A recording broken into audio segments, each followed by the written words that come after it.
All right, welcome back to Donut Squad Radio, where you can join two best friends as they talk about Star Wars, Harry Potter, Marvel, Lord of the Rings, anything else going on in nerd culture or any other fandom we want to get into.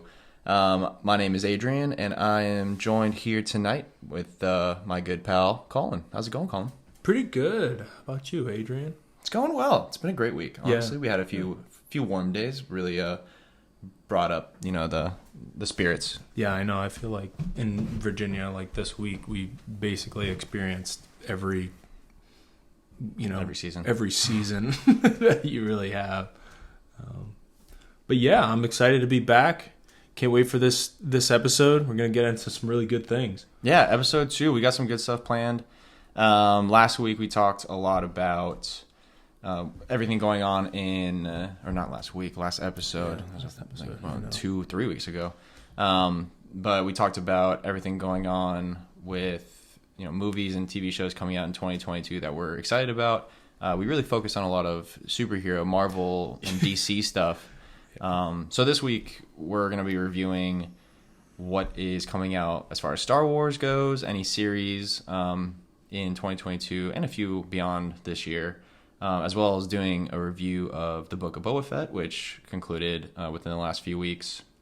On top of that, we'll be just going over some news in the fandoms, as well as my very good friend and your fiancé Shannon will be doing her segment as well. First ever her debut segment. Yeah, it's her her podcast debut, so it's a big day here in the McGavin household.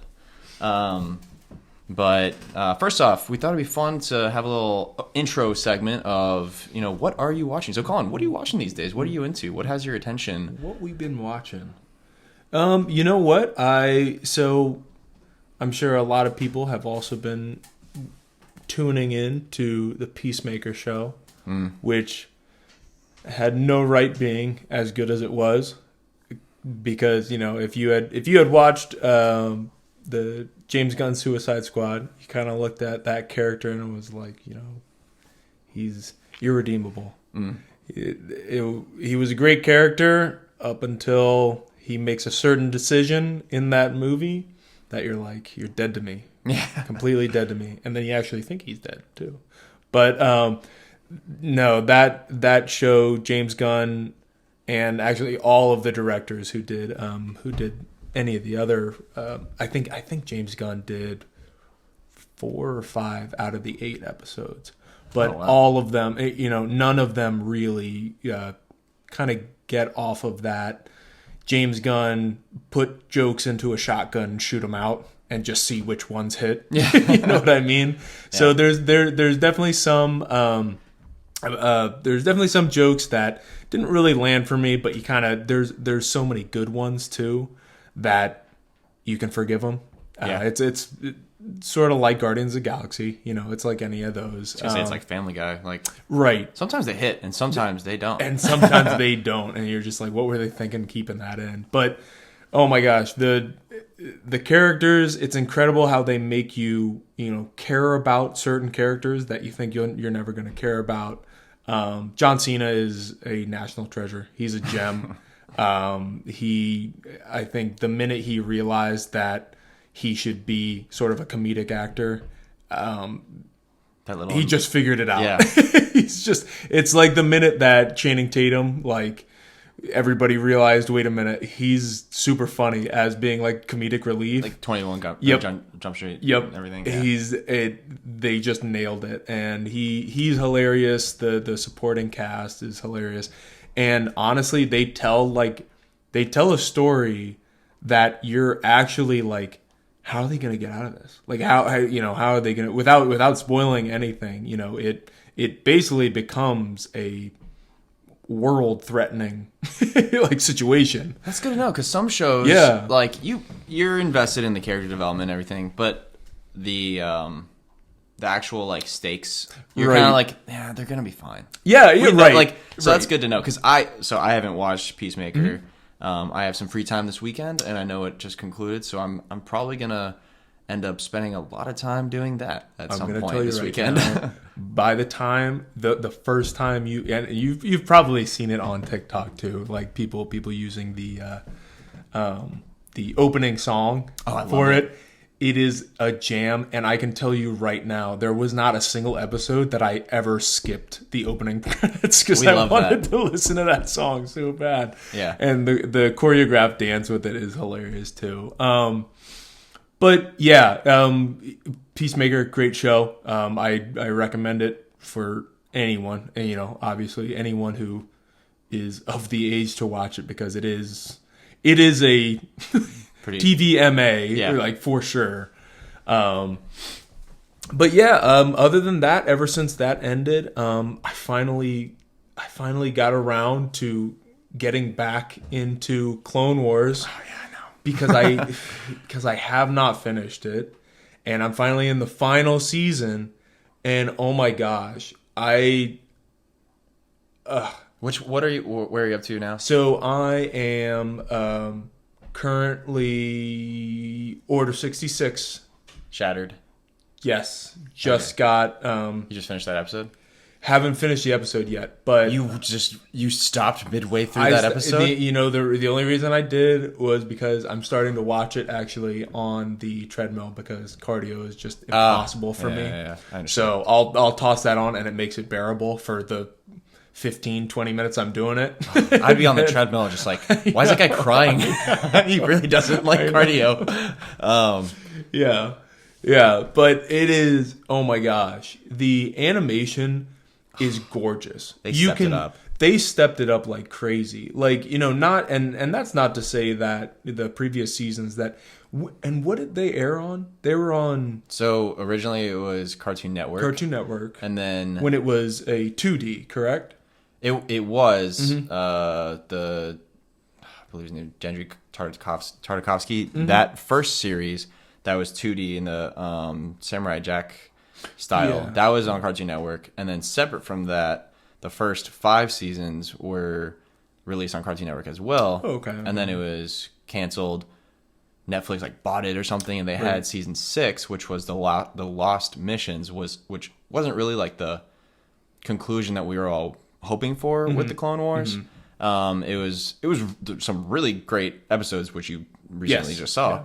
Yeah. But it wasn't really like the conclusion, which season 7 was. So those were exclusively on Netflix, and then with Disney Plus, they had like the Bring Back the Clone Wars campaign and everything, and they ended up bringing back for one last season, I'm which so glad I'm so happy they did. So glad they did. And honestly, and I texted you about this. I said, now I understand why you love Ahsoka so much. Oh yeah, yeah. Like she's a bad bitch, man. Like her going against Maul, and like, it is crazy to me. And her, speaking with the council after the last time she spoke with them, she doesn't it was care. essentially them being like, hey, we goofed. Sorry about that. Come on back. And she was like, no. Absolutely not. Forget you guys. Yeah. And then there are just those little moments, like in, it must have been the episode before Shattered, the Phantom Apprentice. The Phantom Apprentice, yeah. Where she's speaking with Mace Windu, Yoda, and Kit Fisto. No. Adimundi. Okay. Over virtual, obviously. Yeah, FaceTime. They're in a Skype meeting. They're working remotely these days. Hey, could you turn on your camera, Master Yoda? Could you at least turn on your camera? Oh yeah, okay. Give me 1 second. So she's speaking to them, and she has found out that Anakin is sort of the key to it all, because Maul has had his dreams, his visions, with his connections to the rule of 2, obviously, and things like that, and his connections to the dark side, and seeing that growing in Anakin. And she has that, in the back of her mind, but you're like, Ahsoka, if you say it, if you tell them now, maybe the trilogy will change. Maybe next time I watch it, like maybe I'll go back and watch Revenge of the Sith. They'll be like, not Revenge of the Sith. They didn't won't do it. They didn't win. Yeah, no, exactly. Yeah. And like I so when you texted me the other day that you were watching it, I was like, well, I could just go watch it too. So I watched the last 4 episodes over the last week. You know, like if I was like making lunch or something, and my goodness, so good. And I had the same thought because Rex goes up to Ahsoka and is like, you didn't tell them about what Maul said about Skywalker. And she's like, no, I didn't. And I was like, but you could have. But you could have saved all those little younglings. But she knows Anakin and like. Right. And it's, oh, man. Yeah. They really add to the tragic downfall of Anakin. Oh, it just, I mean, when you watch this and you go back and watch Revenge of the Sith, and you'll see more in the next episode as well. Right. But just things kind of like add layers to the story. And it's cool because it's all happening at the same time. Yeah, exactly. And they do a really good job of in the animation showing facial expressions when they don't tell, they show, which is really hard to do in some animation styles. Like when Ahsoka is talking with Obi-Wan about, you know, is General Skywalker coming over here? It's like, no, but he says something about, you know, Count Dooku being killed, and then he says Anakin killed him. Yeah, and there's this like look of confusion on Ahsoka's face about like like she doesn't say anything about it, but she's like taken aback. It's just like, wait a minute, like Anakin doesn't do that. It's like, what the fork? Like, yeah, exactly. So they I'm so surprised it took me this long to watch this. And the other episodes so far, like leading up, like the introduction of the Bad Batch, makes me super excited to continue the Bad Batch. I've just been really bad with shows, honestly. So I'll definitely continue Bad Batch, especially because, you know, getting to our later segment, they'll be following up with season 2. So hopefully I'll roll through that. I think you'll really enjoy it too. I liked everything that I watched. The first 3 episodes, I really did like. I honestly just fell off, but yeah, that's all I've been watching. Nice. How about you? How about yourself? So like I mentioned, I went back and watched the last story arc of the Clone Wars this week. Had a great time watching it. I watched the last episode last night, and I want you to text me when you watch that last episode. It ends really well. It's beautiful. Yes. And it's really sad too. But on top of that, since we saw Spider-Man, and spoiler alert for Spider-Man No Way Home, but when we see Charlie Cox, Matt Murdock in No Way Home, I was like, okay, I'm going to go back and watch all of the Netflix shows. So I've been watching all the Netflix shows in release order. So I went through Daredevil Season 1, Jessica Jones, Daredevil Season 2, and now I am on Luke Cage. Every season I've watched has its own little flavor, and you know, as soon as I go from like Daredevil to Jessica Jones, I'm like, oh, but I want more Daredevil. But then like I watch one episode of Jessica Jones and I'm like, okay, never mind. I want more Jessica Jones. And like, so I just made the transition from Daredevil Season 2, which is looked at as the weaker of the 3 Daredevil seasons. Okay. But I was sitting there, I was like, this is the weaker one? Because like, and apparently the 3rd one is better than the first 2. Wow. So I'm very excited to see what they have in store there. But yeah, I just never made it around to watching any of these. I watched Daredevil Season 1, and then I've watched Iron Fist Season 1 of all the shows. Of course, I watched Iron Fist, which was like the worst one. That's what I had heard. I don't think I had ever even hopped into Iron Fist. I had watched the first season of, I think, the other 3 of Daredevil, Jessica Jones, and Luke Cage. But I never even went into Iron Fist because people came out and said, you know, out of all the shows, you know, it's not that great. Well, the funny thing is, like, I watched it, I think it came out like our senior year of college or something like that. And I watched the whole season, and I made it through all of it, and I mean, I remember it not being the best thing in the world, especially now that I have the other Marvel Netflix shows to compare it to. Mm-hmm. But it wasn't terrible. Yeah, like you made it through it. So, Yeah, I mean, but Daredevil is, setting that bar very high, and I imagine Punisher is going to be really good because they introduced the character of the Punisher in the second season. Okay. And every scene he's in, I'm just like, more. I want more. Man, I wish they just had a season of this guy. Yeah, they have 2 seasons plus the Defenders. So Heck yeah, it'll be cool. Speaking of Charlie Cox, really quick, did you by any chance see his tweet that he was talking about? He went with his wife to see Spider-Man No Way Home. No. Oh, it was the saddest thing ever because he was like, yeah, like I bought tickets with my wife, like we just went to go see the movie, and I was really hoping to kind of get like a reaction of when my character shows up on screen. And he was like, and it was tumbleweeds. It was crickets. And like somebody had quote tweeted and just said like, Charlie, if it means anything, my theater went crazy when you were on. And ours had a pretty good... Yeah, I was having a great time. People were hyped when the minute you honestly saw his cane. His cane. Yeah. Yeah, I actually so Steven and I went and saw it again last weekend. No kidding. Yeah. Oh my gosh, good. We we went to a matinee and we were like 2 of 3 people in there. And like even at that moment, like this was the first time Steven had seen it. So I look over, I'm like, woo! You gotta add that little energy to be that person.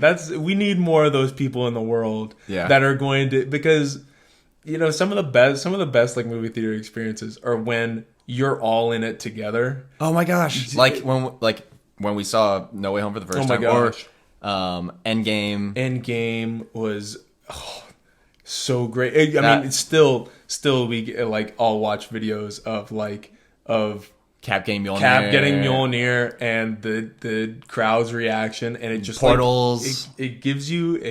Oh, I get chills. Goosebumps. I watched Endgame last weekend too. Man, I don't have a life these days. I love it. You're like, oh, come to think of it, actually, I watch this too. I like literally like make sure I don't have anything to do on a Saturday, so I can just like go to the gym for like the first half of the day and then watch whatever. Dude, they are comfort food for the soul. I gotta have that decompression time too, exactly. Little cave time. Exactly, and it's so amazing like what they do with Star Wars, with the Marvel movies and stuff like that. Even in the Lord of the Rings movies, like you for some reason you always get into it. We talk about this all the time. The either character that has a dramatic downfall or total change of heart will always come up to that decision, and for some reason we're always clinging on to hope, and we're like, maybe they'll survive. Like Boromir, like, and it wasn't his fault. Right, Sean Bean, I love you so much. You didn't maybe they'll make it through this time. Maybe the ring won't control. Yeah. It's like they're not like set in stone, like like films, but like every time I watch, funny. I'm like, Anakin doesn't have to do this. No, yeah. And like when he's about to like cut off Mace Windu's hand, I'm like, maybe he won't this time. Anakin, come on. What would Kitster do? What do you? Where is Kitster? What would Kitster think about you killing a bunch of younglings? Probably say it's totally wicked, Annie. Yeah. But yeah, so that's what I'm watching. I think, like I said, I'm going to try to get some Peacemaker in. And then I'm ashamed to say that I haven't seen Dune still. And so with the Oscars coming up, my mom wanted to watch that. And my dad loves sci-fi. Yeah. So the 3 of us are going to watch it this weekend. And I'm really excited to watch it. It's one of those movies that I know I'm going to love. And I just didn't watch it when it came out. And I knew I had to sit down and have a night of like total focus, and like it had to be the right time for me to watch it, and I just like kind of kept putting it off. So I'm excited to watch that. It is like the OG sci-fi. Exactly. Yeah, I was just making sure that I was correct on this, but like it really is. You're gonna you see some things, in that movie, like holograms, different training simulators and things like that. And it's just crazy to think that somebody wrote these things into existence in the 60s. Oh yeah. Like for them to have such, creative minds of what they think the future is going to look like, and some of the things we have today. Yeah. And they were just like, No, this could happen. Yeah, it's incredible. It is crazy. And like you said, it is sort of like the OG. So you'll see a lot of Star Wars pulled some things from it. Oh, a lot of things. By Yeah. And George Lucas has been upfront about that. He's straight up said, I saw it like some like soundbite or something, or like a quote from him saying like, yeah, my first iteration of Star Wars was pretty much Dune, and I had to change a lot of things. And he just walked in. It was just like, sir, this is Dune. like, sir, you rewrote Dune with the Skywalker name. But there's a lot of like houses, and so I don't know what I'm talking about with Dune yet. So, but I know there's a lot of similarities there. So I'm excited to watch that. Yeah, I think you'll enjoy it. I think you'll like it. Timothy Chalamet is always good too. Yeah, I like him a lot. He's great in Don't Look Up. Still haven't watched it. I need to though. Buckle your seatbelts. Yeah. It's an emotional roller coaster. It hits way too close to home. Everything I've seen about it is like you'll watch it once. Like it's one of those movies that you just watch once. I don't think I would watch. Maybe you'd watch it. You don't think you'd watch it again? I don't know. It was a great watch the first time, but it kind of is one of those movies like I saw it and now I'm done. I'm good. And it was. I mean, it's hard to watch because it's very satirical, very funny. But then some of the things are just too accurate where it hits it way too close, like way too on the nose. I'm like, ooh, right. Like I don't like to live in this world anymore. Yeah, like I'm uncomfortable. like oh, I don't like anybody who's in charge of anything. Because it like, touches on like politics and, the top 1% and all that stuff. And it's just very satirical. I definitely need to watch it. Yeah, I'll watch it soon. But anyways, yeah. So, like we said, we're gonna go over everything that's coming out Star Wars wise this year, and we have a lot of good stuff. And then at the end, I think we can chat a little bit about our thoughts on the Book of Boba Fett. But first off, I guess let's pull up that list here and see what we have coming up for Star Wars. I believe the first thing that we have is actually the Obi-Wan Kenobi show, and we actually have a release date now, which is May 25th, which is some people would consider the real Star Wars Day. There's May the 4th as well as May 25th, which is the day the original Star Wars came out in 1977. So, little callback there. That's pretty cool that they're doing that. But yeah, I'm really excited for this show. Actually, that is such an understatement. I am going to poop my pants. Yeah. I'm so excited for this show. Also, super ballsy about them releasing it May 25th when what comes Stranger out right? Things. Right. Stranger Things the 27th? part 1 of season 4 is the 27th. Right after that. I mean, I guess they realize, people are going to People watch both. People are going to tune in. Yeah, I'm going to watch both. It's not like I don't have to picking choose, one or the other. Yeah, I guess it's different than like, box offices where people sometimes, families will have, this is our movie of the month or something like that. So, and even us, like, we'll go to like, before COVID especially, we'd go like movies a good amount of the time, but like going like more than once in a week, like it's like I went to the movies twice this week. Like that's a lot. And then post COVID, it's even more of a thing, like more of a big deal. So, but I think with this, it, Netflix has they dump all the episodes at once and you can binge all of them. Right. Whereas Disney Plus this is going to be a weekly thing. So, it's going to release on that Wednesday. You can watch it Wednesday, Thursday, whatever, and then start binging Stranger Things. Yeah, it'll be perfect. I'll watch the first episode of Obi-Wan, and then by the time I'm done Stranger Things, I'll be able to watch the second episode of Obi-Wan. Exactly. There you go. So I'm so excited for this. There's been a lot of talk about it. I know we have confirmed that Hayden Christensen will be returning, and like we love Hayden Christensen. We love him. We really do. As much as like he gets flack and he kind of stepped away from acting after a few movies. He did Jumper and stuff like that, which Yeah. wasn't received all that well. But Hey, I loved it just because he was in it. yeah, never seen it. Still loved it. But no, but he's returning. I'm so excited to see that. Mm-hmm. We're gonna get, I'm sure, a ton of other cameos. Oh yeah. If Boba is anything to base it off of, we're gonna see a lot of people and a lot of characters come back. Yeah. Well, one thing I'm really hoping it's a little different than Boba is it isn't cameo of the week. Yes. Yeah. Which I enjoy. That's fun. Mando season 2 and the Bad Batch were kind of like that as well, where they're bringing in a lot of characters from the animated series, right? Which is really awesome. I have nothing against that. I'm not hating on it at all. But I do hope Obi-Wan is a little bit more focused. There's been, like, I could care less about who they bring in shows and but there's been a lot of complaints about like how Boba Fett veers off and it's called Boba Fett but he's not in right, yeah. But yeah, I totally agree with you. I think when a show does that, it keeps the audience kind of waiting for that next person rather than becoming more acquainted with the characters that they do have, the regulars of the show.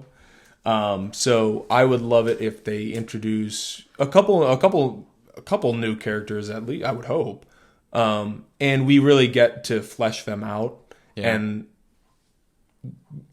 get to know them, learn kind of their story before they start dumping like, oh, here's so and so. Remember them? Because then it just takes all of the audience's gaze away from those core characters and then moves it to, like you said, the appearance of the week. Yeah, kind of just jump in, and it's nostalgia for nostalgia's sake. So it always kind of gets kind of hairy when you bring in old beloved characters, because some of them might not translate to the show that you're trying to put forward as well as you would think, as well as you would hope them to. So you almost have to rewrite that character to match the show that they're in. Some of them are just better kind of left untouched. And you're right, that is kind of the way Boba came out. It's kind of worrisome, and I'm just hoping that they don't stick with that for every show that they release for Star Wars. Yeah, because it's a galaxy, man. Like, there are other people than the ones that we know in this. Totally. And I honestly see Obi-Wan being a lot more focused on him and just like having that kind of singular storyline going on, like maybe some other things going on as well. I see some flashbacks happening. Okay. With Hayden coming back. Yeah. I could see them doing, some Clone Wars stuff. And they obviously have the technology to de-age, but both Ewan and Hayden are looking great, so they don't really have to de-age them too much to take them back to 2005. So here's my question: Do we get Obi-Wan checking in on little toddler Luke on his moisture farm with Mark Hamill's de-aged face on a toddler? I hope not. I think I would have nightmares. How about a non-de-aged Mark Hamill's face on a toddler? Let's just get a 10-year-old. That'd be even better. Because it is 10 years after Revenge of the Sith. Right. So they can just stick a 10-year-old.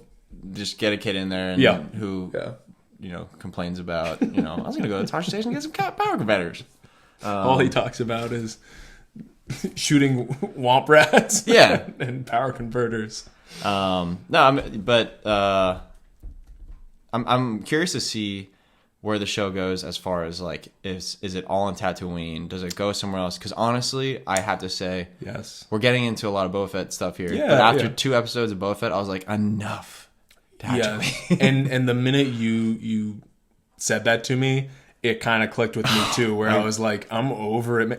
And and it would be, they kind of dangle it in front of your face too, because, and we'll get to this with Boba, but they show, when he's in his bacta tank and everything like that, he has flashbacks to being on Kamino, which is a very different planet than Tatooine. So I was like, give me a little bit of water planet here. I know. Like, I would love and that. I loved this dry sand dunes. Yeah. And like, if this is like a complaint, if I had to pick a complaint, because overall I love the show, but it is very like repetitive of like, okay, we started in 1977 on Tatooine. Yeah.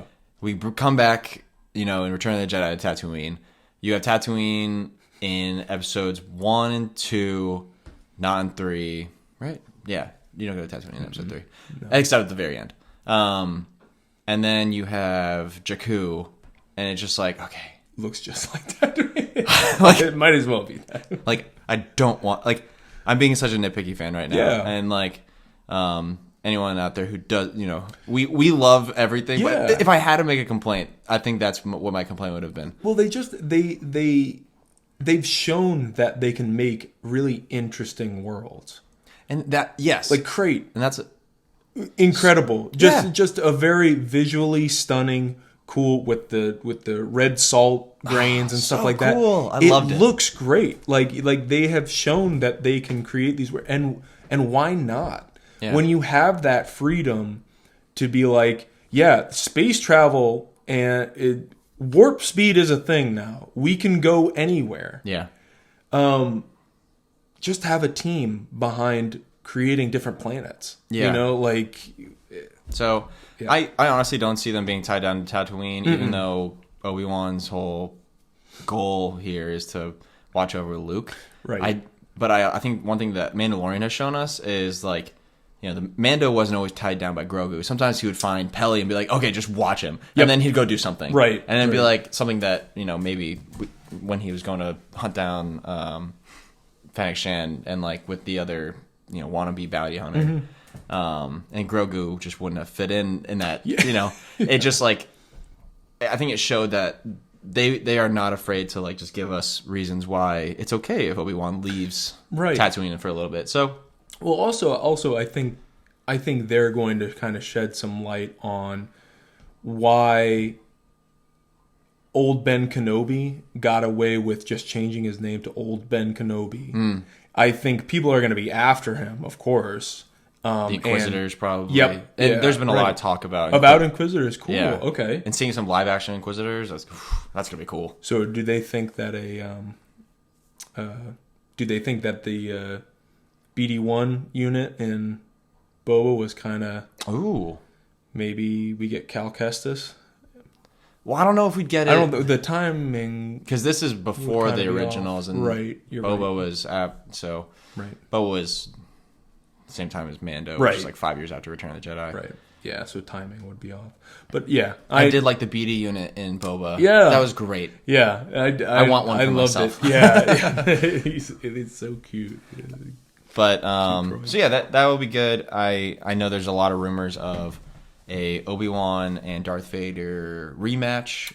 Whoa! So I'm hoping we see that. I'm hoping they're bold with this show. I want this. I want this series because I think it's gonna, from everything I've seen, it's gonna be more of a mini series where it's like a single series or single season, and the whole story is told within that one season. And I'm really hoping they're bold, and this is something that is a staple part of Star Wars because, like, I hope so too. Yeah. And the director, the showrunner, Deborah Chow, she did a few episodes of Mandalorian, but she didn't do any of the second season because she's been working on this. Oh, okay. That time. Okay. So do you know what episodes she did? She did.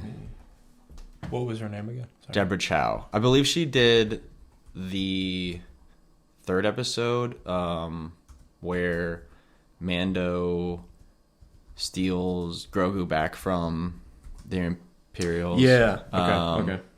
But ooh, that is that the one where they have the it's called the Sin, I believe. But she did that one, and I believe she did another one. The second to last episode, maybe. But I'm excited to see what she does. She's kind of shown that she can do some great work in Star Wars, and elsewhere. But should be a good show. I'm excited. Yes, she did The Sin. And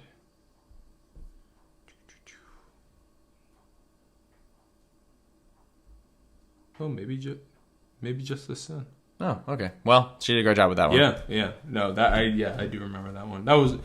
That one they had the stormtrooper helmets on like the spears. Yeah, on the spears. That was really cool. I love how we see that again in Book of Boba Fett. We keep coming back to that. I know. Yeah. Look how much we're talking about it. Yeah, we're gonna get there. But yeah, so I mean, I think Cool. right now that's easily my most anticipated Star Wars project coming up. Yeah. I think that most of the fandom can say the same. I mean, Obi-Wan's such a beloved character. Yeah, right. You want him to do it, and them to do him right for sure. And I think they do. They will. I think they understand that. And just the amount of care that they've kind of put into Luke's character, bringing him back for episodes, I think they know what they're doing. Yeah, and Ewan McGregor's coming back, and I've seen so many interviews with him where in episode 1, it was 1999, they were recording in 97, 98, and he was so timid, and he was a young actor really trying to prove himself and all this stuff, and he in an interview said he wasn't really having fun with it. He was taking it so seriously, and because he just really didn't want to mess it up. Yeah, it was his big break. And he had all these projects recently, and he was just really making sure he didn't mess anything up. And now he's a very, very established actor. I can't name someone who doesn't like Ewan McGregor. And now he's now I'm just having fun with it. I'm back in my Jedi robes and and he's just having you can just tell he's so happy to be back. And when he announced it at I think it was D23 last year, he was just so happy to be on stage and I'm Obi-Wan Kenobi. It's so fun to see the love that he has for the character, for Star Wars, because you don't always get that.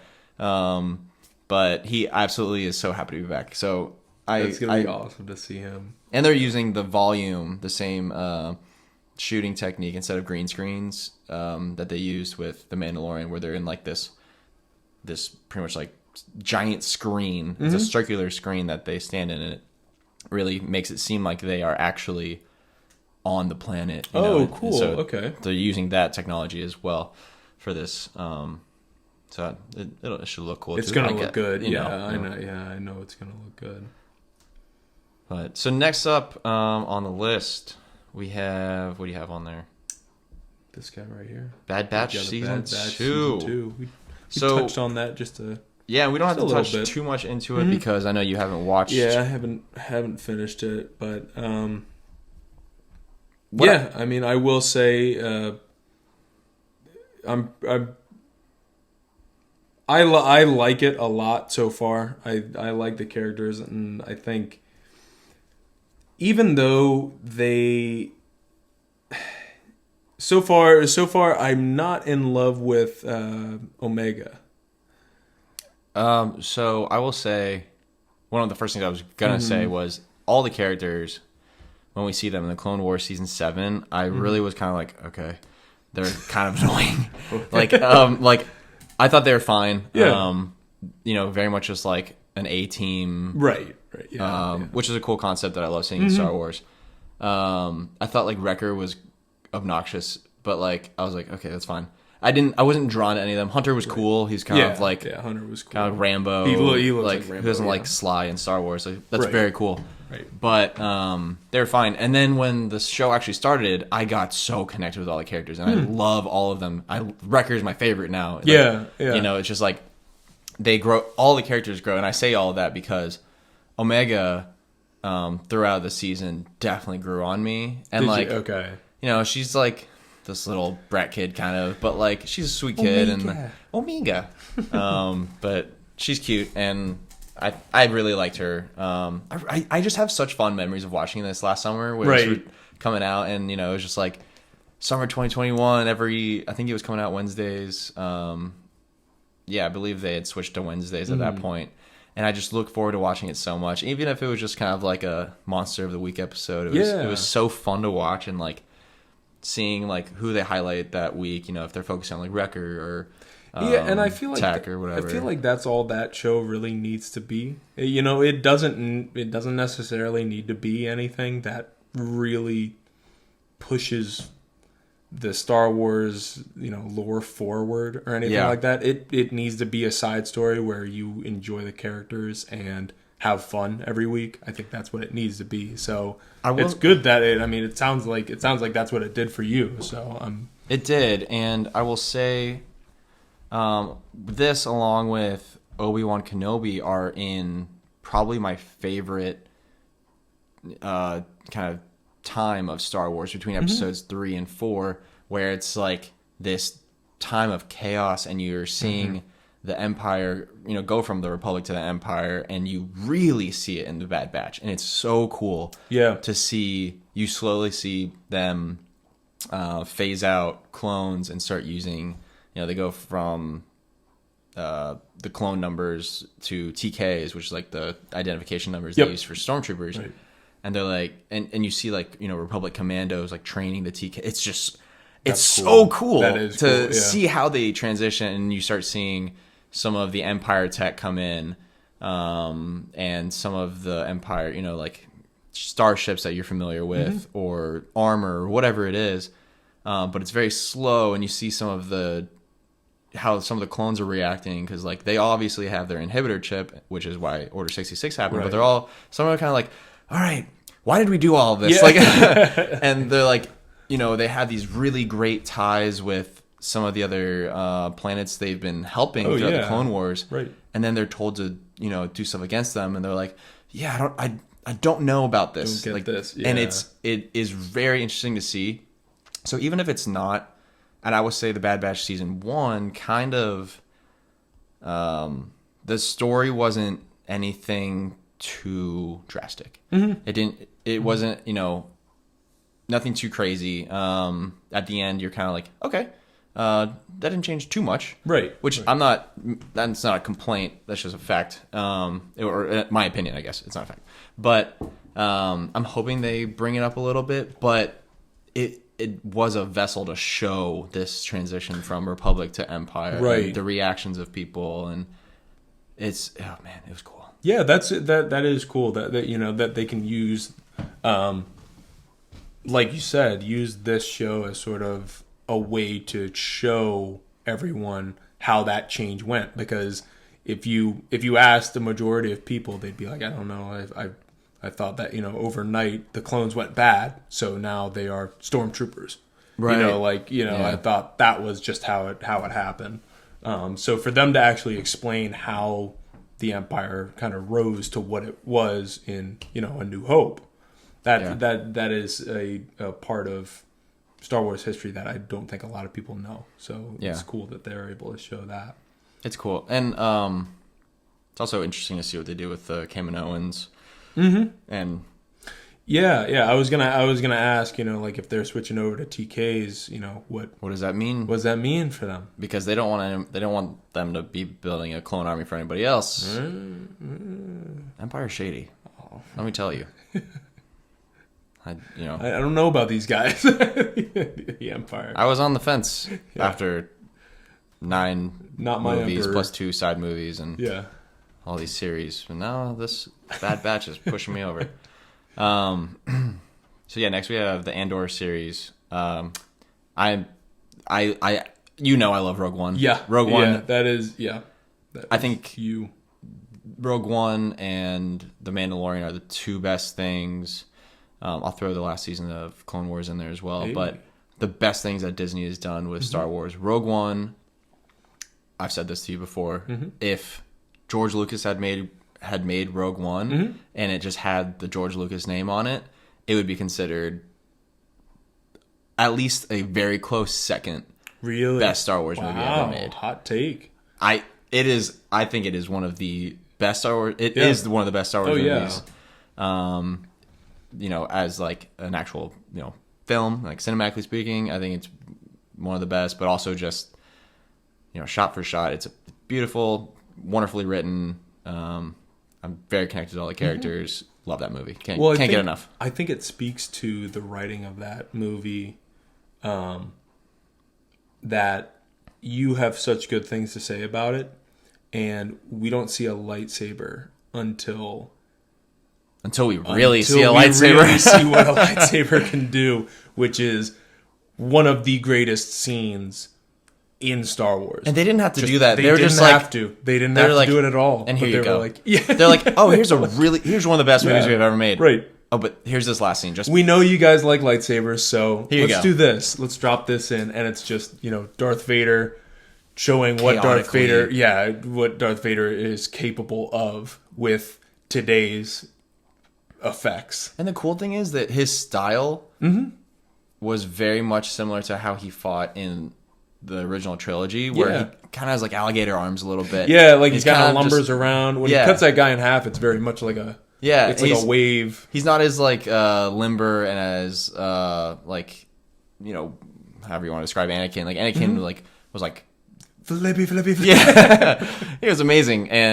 But then you see Darth Vader, and he's obviously like half a machine, and he has a very like specific way of fighting, and a lot of it has to do with the first movies being made in the 70s and 80s, and it's just like wasn't as like stylistic, right?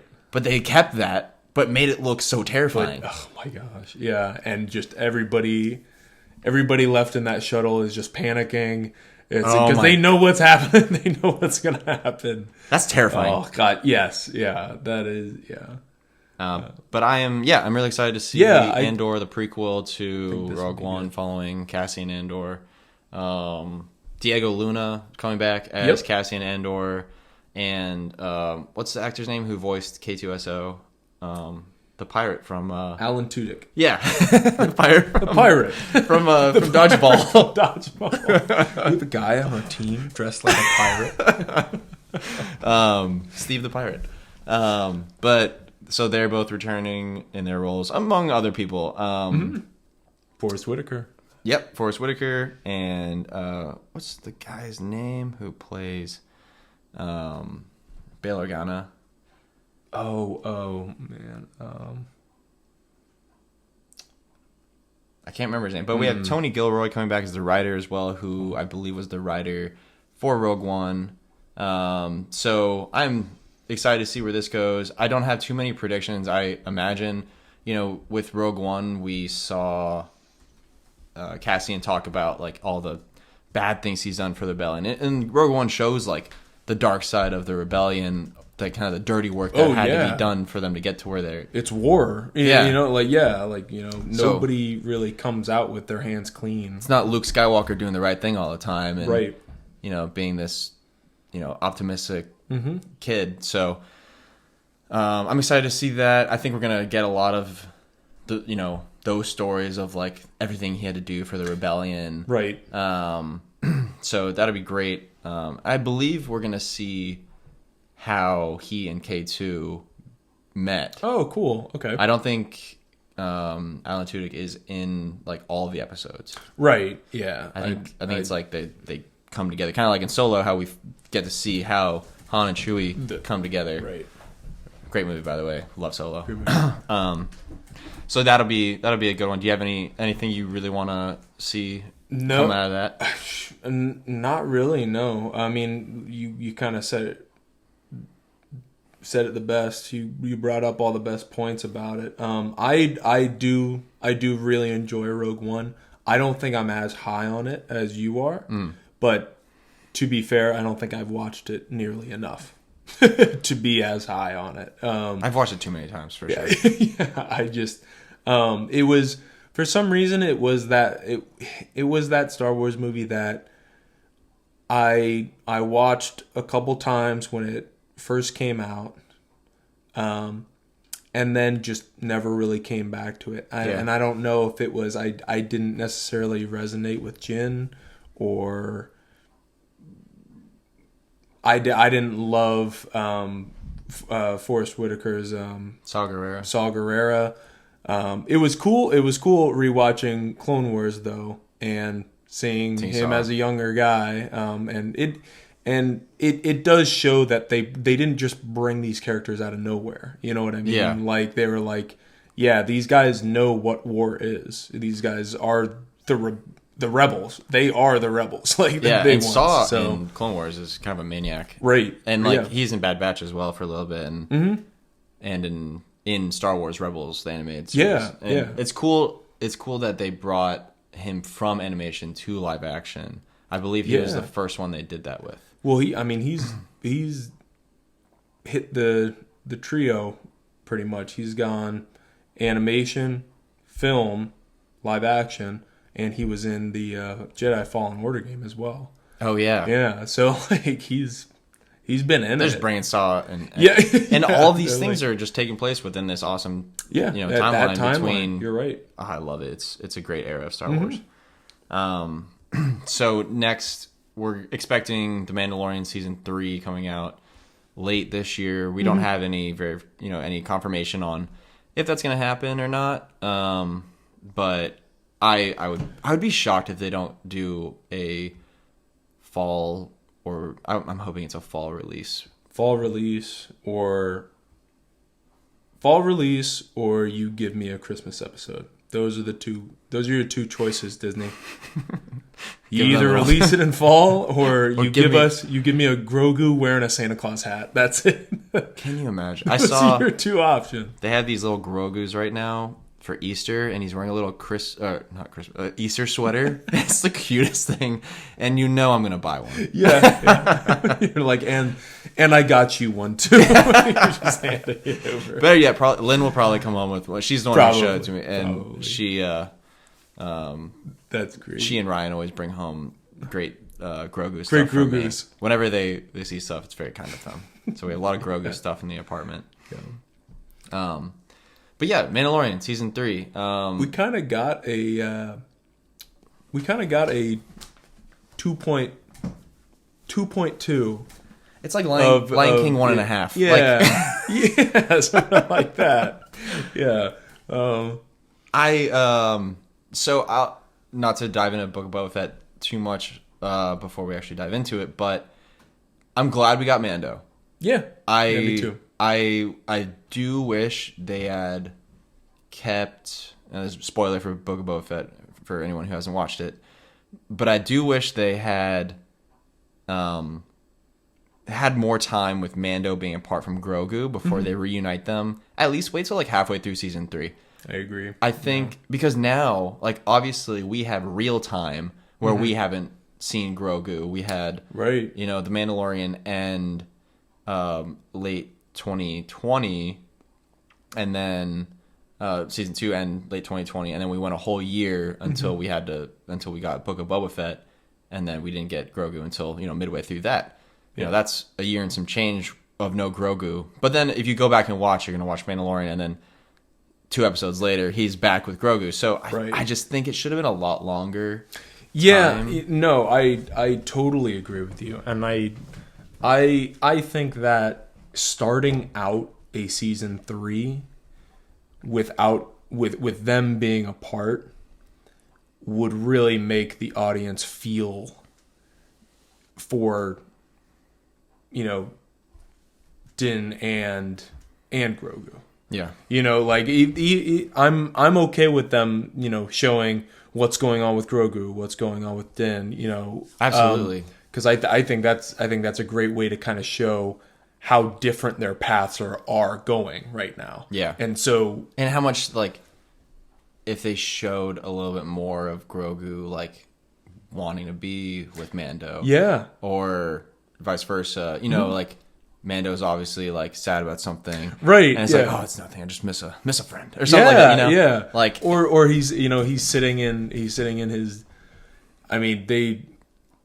if they didn't have him in this season and he didn't get that dope Naboo starship, we'll get into that. But let's just say he wasn't in this season of Boba Fett, and they started out Mando, and he's sitting in his ship or something like that, and he sees something that he's constantly everything reminds him of Grogu. Oh, you know what I mean? The little ball. He sees the from little the Razor ball. Crest. Yeah, he sees the little ball. Maybe like the little Mando, the Mandalorian mythosaur Yep. skull Yeah. necklace that And Grogu it's just a wore. constant, and heck, we could get halfway through that season, and that feeling the audience would feel it too. So Yeah. every single week that goes by that they're not reconnecting, we're like, when are they gonna do it? When are they gonna get back together? It's like you're they deserve watching each other. It's like, and I mean this in a not weird way, but it's like you're watching The Office and you know Jim and Pam should be together. Yep. And if you've never watched The Office before, and that tension is there, and this can be in any show. New Girl with Nick and Jess, whoever you're watching, it just relating two different types of relationships, but like two things you're like, when is it gonna happen? Yeah. We know it has to happen, Right. and like The that timing is build just up. off right now. Yeah, like it's always that build up, and Grogu starts hanging out with a different Mandalorian. Yeah. And you know that Mandalorian's not right for him. yeah, It's unbelievable. exactly. And like, I don't know, I think, but okay, we can say all these critiques right now, and then season 3 could come out and it'd be like, we were wrong. Yeah, we're like, whatever. That's They're my back together. That's my Boys. perspective on everything. Like, I'm not gonna judge anything until I've seen like all of it, you know? Yeah.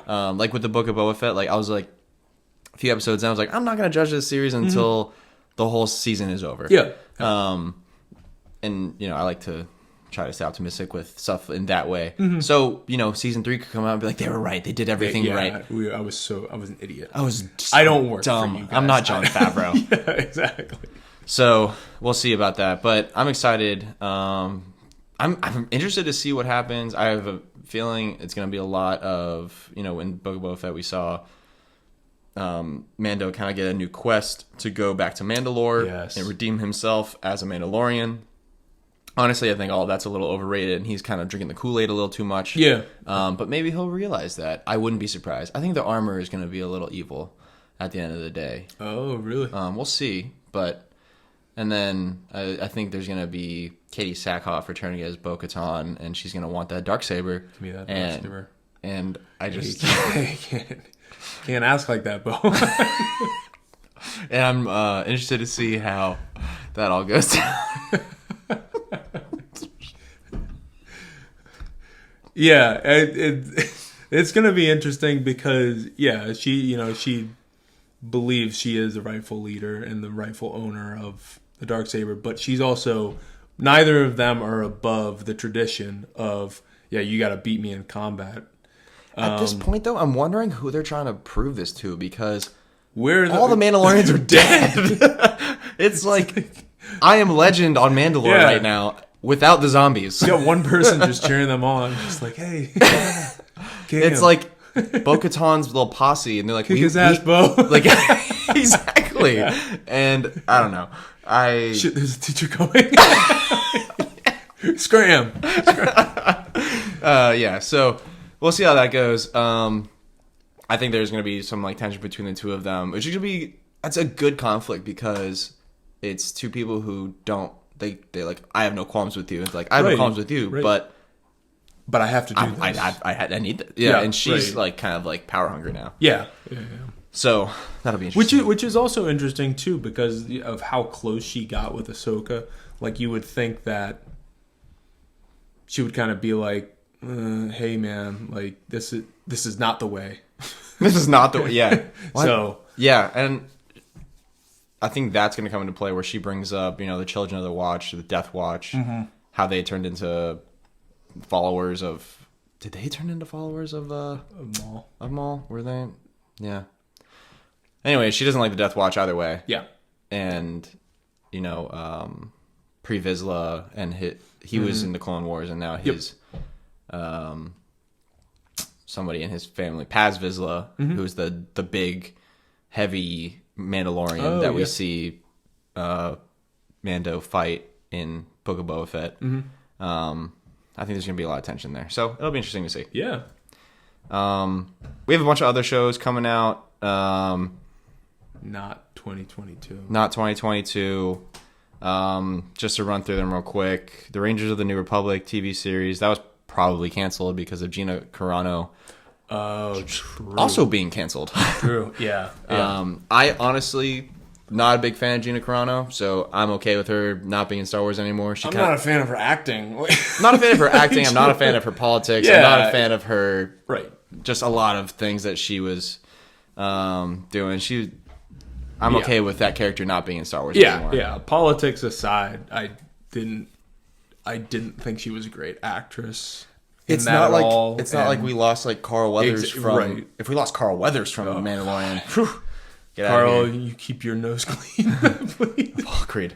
And then the Ahsoka TV series. That I think we should save to talk about a lot more once we have a little bit more details. But we don't have. It's in pre-production right now. We don't have too many details other than it's going to be taking place at the same time as Book of Boba Fett and Mando. They're all going to be kind of in a kind of like a Netflix Marvel type of deal where they're all interconnected and characters overlap, which we've already seen with the first two shows. Other than that, we have the Acolyte TV series. We're not really sure what that's gonna have in it. I think it's gonna be Old Republic era. Old Republic. Okay. Dealing with the Sith. That's gonna be amazing because that's uncharted territory right now. A Lando TV series. That's gonna be cool. I'm really excited about that. With Donald Glover coming back as Lando. That's going to be great. And those are kind of the big ones that are confirmed right now. We've obviously seen a few things being canceled.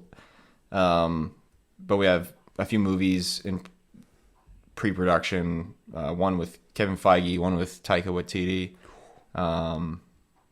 Both of them I love. They've done great work in Marvel. Yeah. So I'm excited to see where in Star Wars they're working and what happens. And what was the movie? Rogue Squadron, the movie Patty Jenkins was directing, got delayed or something like that. Patty Jenkins was Wonder Woman? Wonder Woman. Yeah, did a great job on the first one. Yes, yeah. Did a great job on the first one. Did a great job on the first one. And then That's all I have to say about that. And then they stopped making Wonder Woman movies. It was canceled. Everyone's canceled. Yeah. So that is Star Wars in 2022. We have so much good stuff ahead of us. I'm so excited. Out of the billions of years that the Earth has existed, we get to live in the time span at Star Wars is at its highlight. Like seriously, we're lucky people. I know, and there's so much coming out that people are gonna hate. People are gonna have their problems because they always will. You cannot say that we're not getting enough. No, and they're constantly giving us more and more of what we want, what most of us want. We at least want to see where these characters go, and I realize that I am not smart enough and I cannot craft stories the way that most of these people can. So I can guarantee you anything that they come up with is a million times better than what I'm coming up with. Oh, yeah, and I'm along for the ride. Man. I'm so along for the ride. And I mean, you know me, I like to like things. I like to pick out the things that I enjoy. Since we're kind of sitting here with a microphone in front of us, I will be maybe a little bit more critical over things just to give the good and the bad. But overall, you give me something Star Wars related or something Marvel related, I will find what I like about it and I will rewatch it until I die. Yep. It's whatever it is. If it's The Last Jedi, The Rise of Skywalker, two movies which I felt like didn't reach the highest bar, but I still watch them all the time and I find the things that I absolutely love about them. And that's such a good trait, and that's what more people should do, I believe. Because in the end, you can hate something as much as you want. That movie's not going to change for you. As much as we think it might. When Anakin could go bad. Who knows? Maybe this time. I don't know. I might watch it tomorrow and see what happens. We're kind of we're putting it out into the void right now. Putting it out into the universe. Manifest some good energy. Yeah. But yeah, unfortunately, Star Wars is known as the most toxic of the fandoms for good reason. Yeah, we're a hard crowd to please. But we have some amazing stuff ahead of us, and I'm excited to see it all unfold and for us to review it as it comes out. Yeah. So moving on to our next segment, something we're going to try to do every episode is going to be what's new in fandom news. Mm-hmm. Any big, trailers that came out, any more information coming out on these series that we're really excited about. This week we have a few things centered around Star Wars and Marvel at the Disney parks. Actually, I didn't even mean to do this. I just found two things that I thought we'd be interested in, and they both happen to be with Disney parks. Shout out to Jess for sending us the information on the Guardians of the Galaxy Cosmic Rewind ride that's going to be opening up at Epcot this year. She's our inside reporter. Yeah, she is our go-to Disney adult friend. We are all kind of like Disney adults, but Jess knows what she's talking about. Yeah. When we went to, so little backstory, Colin and I and three friends, we went to Disney this past November, and Jess was the real MVP, making sure we got to go on all the rides, get all the get all those fast. Not fast passes, but lightning lanes. Yeah. We got to go to Olga's Cantina and drink a few drinks. We were walking around Galaxy's Edge a little tilted after that. It was great. It was great. Some fuzzy tauntauns. But overall, shout out to Jess leading us into this article about Guardians of the Galaxy Cosmic Rewind. I'm really excited about this. This ride, just because, well, from what I had heard about it, and these were like early reports about it. It was supposed to be similar to a Tower of Terror, where it's like you're in your big box, and then you go through a bunch of drops and stuff like that, and it was supposed to simulate the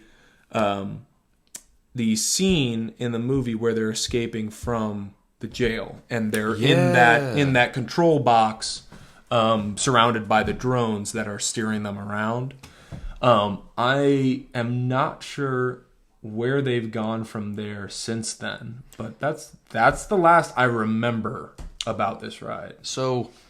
There was a lot of talk that it was going to be like that because that's what they did in Disneyland in California. Oh, okay. Yeah. They turned Tower of Terror into a Guardians of the Galaxy ride. They completely changed the look of the Hollywood Tower to look like it was on Xandor. And the whole ride is now drops, but it is exactly what you described. Oh, okay. The jail, I, for one, how much I love Tower of Terror. That is probably my favorite OG ride. I'm so glad they're not doing that in Orlando. Right. Don't touch Tower of Terror. Like, leave it alone. Yeah, that is a wonderful ride. And they're about to come out with another movie, right? They are with Scarlett Johansson. Yeah. Like they're doing all the Jungle Cruise, obviously Pirates way back. Yeah. They have all the movies coming out associated with the ride. So, and Haunted Mansion, hey. We love Eddie Murphy. Keep that Eddy Murphy. So Eddie Murphy goes on that ride once a day. Yeah, he just shows up and he'll join you. We love all these rides. So I'm glad that they are keeping that one how it is in Orlando at least. And the really cool thing about this is it's going to be a roller coaster. I believe it's going to be Disney's first roller coaster that like starts off backwards because it's It's called Cosmic Rewind. Cool. I'm assuming it's going to be very music based. Yeah. It's going to have a lot of like Motown. Everything you see on Awesome Jams or Awesome Mix. What is it? Awesome Mix or Awesome Jams? Whatever. Mix. Awesome Mix, Volume 1 and 2.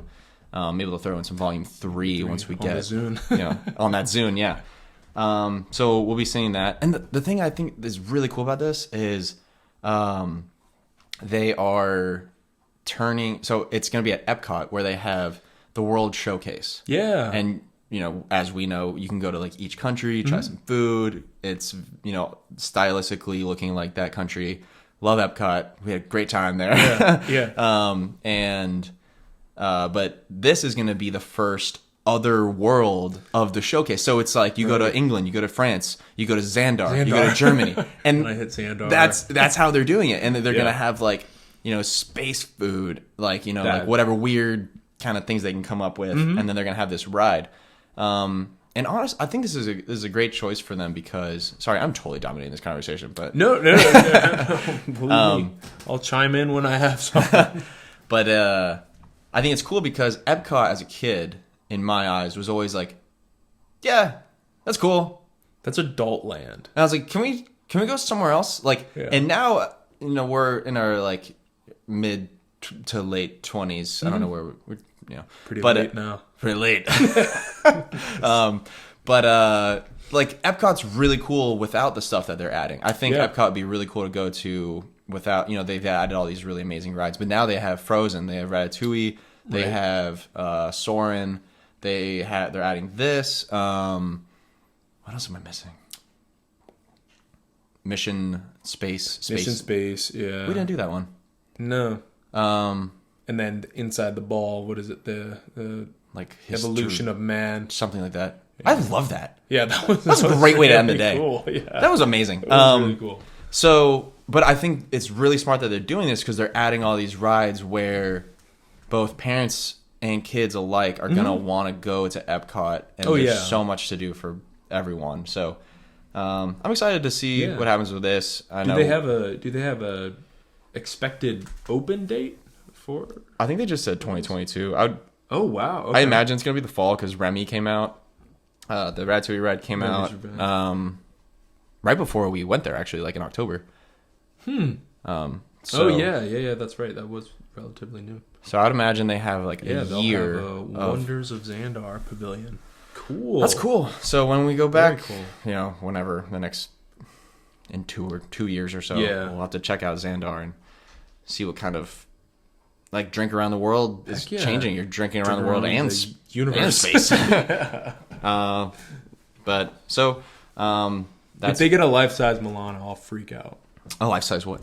Life-size Milano. Yeah. I'll take all the pictures I can get. I would like that. So the next thing we have, there's a lot of information released about Star Wars Galactic Star Cruiser, a big attraction, kind of immersive experience at in Disney World, connected to Galaxy's Edge. What do you know about this so far? So,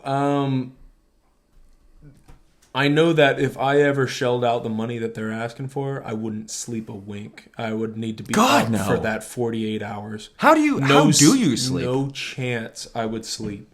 But it looks incredible. It almost from what I've understood about it is you pretty much go in, you're almost given a character. Yeah. Like you become part of the whole experience. Yes. So that excites me mostly because the people who are going to be here, the people who are going to pay the money to be a part of this are going to be all in. Yeah. You're not going to have every once in a while you might have that person who just has the money and was just like, yeah, I want to check out this Star Wars thing. I want to try this. But most of them, I feel as though are going to be like, yeah, I'm going to do this once in my lifetime and I'm going to live it up. I am going to be my character, whatever I am. But you can live as a smuggler. They've got a bunch of different areas. They've got they have like an engineering spot where you can see like how the ship like moves, like things like that.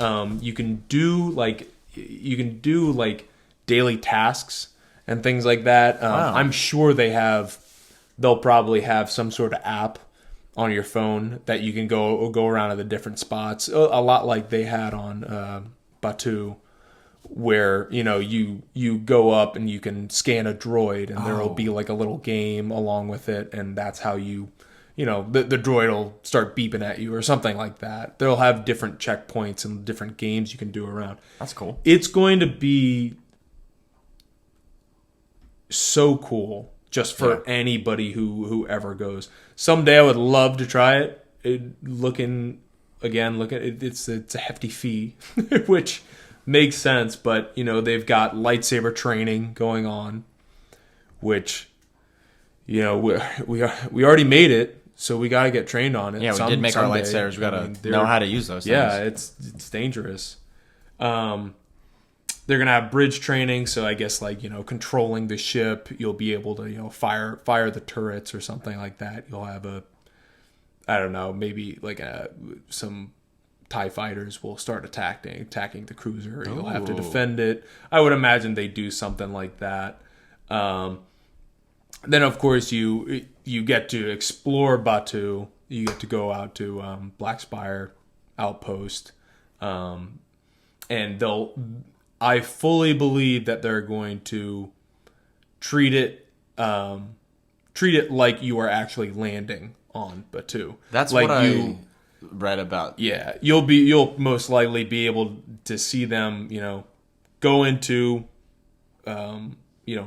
hyperspace, and then come out. You'll see the planet from afar, and then you'll get to see them dock and stuff like that, and then a door will open and you'll be on the outpost. I think that's going to be so cool. Kind of like at the end of Rise of the Resistance. Yes. Yeah, exactly. Which we landed after that. I don't want to spoil this for anybody who hasn't been on that ride, because it is actually an amazing ride. It so is. If you haven't been on it and you are going to go on it and you care, skip just past this. just don't listen to me for the next 10 seconds. But when we had that random drop, my God. And then we came down to the planet. I remember audibly being it's like we were really in space. And one of the cast members was like, "You were." And I was like, "You're right." I was. I was on cloud 9. I was freaking out. But so apparently when you leave the Star Cruiser and you go to Batuu, you get a lightning lane pass to go on Rise and Smuggler's Run. Nice. Yeah, but at specific times, because they play into the story of your trip. Yeah. And you go to Batuu with specific missions, so you have to go and talk to a stormtrooper about this, or you go talk to a resistance person about this, or go to Doc Ondars and talk to someone about this. And there's so cool. Yeah, there's all these missions that you specifically get, but you can choose to do ones and help out the First Order, or right. You get to choose. It's very and all of this is very much like an RPG where you are making decisions, and that affects how your trip goes. Yeah. So I'm excited to see how that goes. I hope one day I can afford to do it. But I guarantee you, I will.